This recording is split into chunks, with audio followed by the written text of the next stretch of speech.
Hello दोस्तों, आज हम दोनों बहनें एक नाच गीत लेके आए हैं और आप लोग फुल वॉच करके देखिए। कमेंट में आप लोग जरूर बताना हम लोग का गीत कैसा लगा। रेलिया के गाटर धई के रोई मोरे बलमुआए राम। रेलिया के गाटर धई के रोई मोरे बलमुआए राम। रेलिया ड्राइवर पूछे काहे का बिरोगवाए राम। रेलिया ड्राइवर पूछे काहे का बिरोगवाए राम। घरवा में पापा छूटे आंगने में मम्मी राम। घरवा पे पापा छूटे आंगने में मम्मी राम।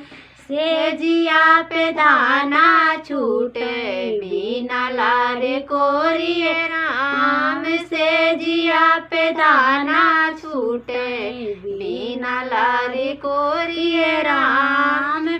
रेलिया के गाटर धई के रोई मोरे बलमुआए राम। रेलिया के गाटर धई के रोई मोरे बलमुआए राम।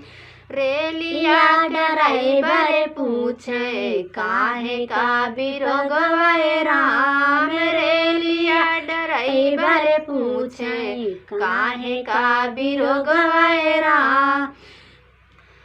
द्वारे पे चाचा छूटे घरवा में चाची राम। द्वारे पे चाचा छूटे घरवा में चाची राम। जिया पे धाना छूटे बिना लारे कोरिए राम। से जिया पे धाना छूटे बिना लारे कोरिए राम। रेलिया गाटर धई के रोई मोरे बलमुआए राम। रेलिया के गाटर धई के रोई मोरे बलमुआए राम। रेलिया ड्राइवर पूछे काहे का बिरोगवाए राम। रेलिया ड्राइवर पूछे काहे का बिरोगवाए राम। द्वारे पे भैया छूटे आंगने में भाभी राम। द्वारे पे भैया छूटे आंगने में भाभी राम। सेजिया पे धाना छूटे बिना लारे कोरिए राम। सेजिया पे धाना छूटे बिना लारे कोरिए राम।